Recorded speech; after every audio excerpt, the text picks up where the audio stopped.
The cranes are still. The berths are empty. And the silence? Deafening. This isn't wartime. It's not a pandemic. It's May 2025 in America home, to some of the busiest ports in the world, and they've suddenly gone quiet. The Port of Seattle has recorded 0 container vessels docked. Long Beach, one of America's top cargo gateways, just saw a staggering 40% drop in volume in a single week. Los Angeles, down 25%. This isn't a gradual slowdown, it's a collapse. What we're witnessing is an economic paralysis of America's supply chain system. The cause? Not a drop in demand, but something far more deliberate. Tariff whiplash and volatile trade policy straight out of Washington. And it's about to get a lot worse. In late April, the U.S. government slapped a brutal 145% tariff on Chinese imports, blindsiding retailers, freight companies, and port authorities alike. The response was immediate. Businesses froze. Imports halted. Logistics plans were torched overnight. Moving goods suddenly became economic suicide. Retailers and wholesalers, unsure whether to absorb the cost or pull back entirely, chose the latter. Supply chains didn't just slow, they hit pause. Cranes were powered down, workers sent home. Terminal operations slashed. For 6 weeks, America's ports became ghost towns.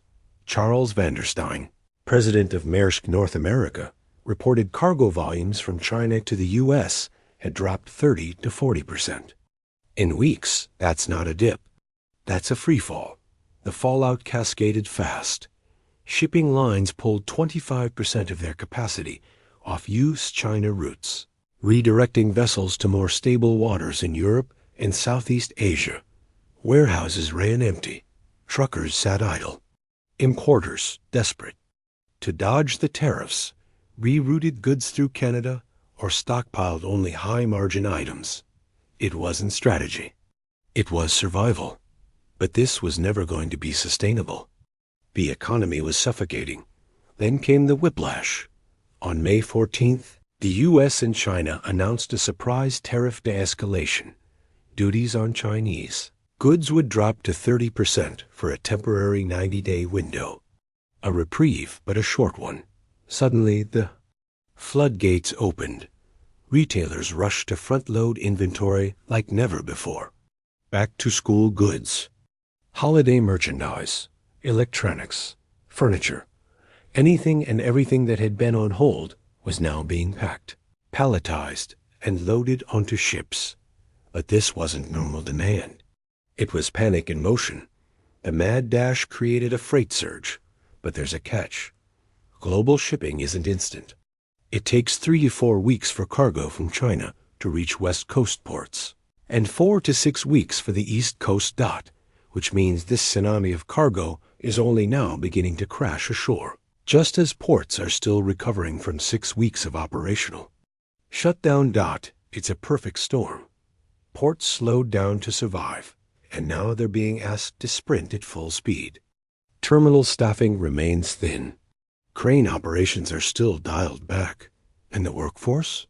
Scattered, reassigned, and out of rhythm. Port officials are bracing for chaos. At the Port of Seattle, Commissioner Ryan Calkins warned of volatile volume swings.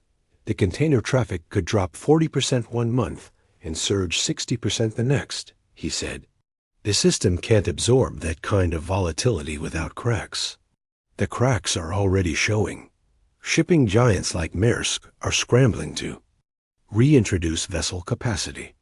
But it's not as easy as flipping a switch. Ships need crews. Routes must be recalibrated. Ports need to secure berthing slots and resynchronize customs and inspection systems. It's a complex machine that doesn't restart overnight.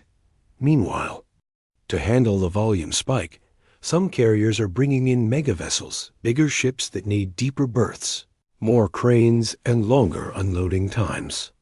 Others are accelerating transit schedules, which risks ripple effects and delays at other global ports. In short, the supply chain is pushing itself past the red line.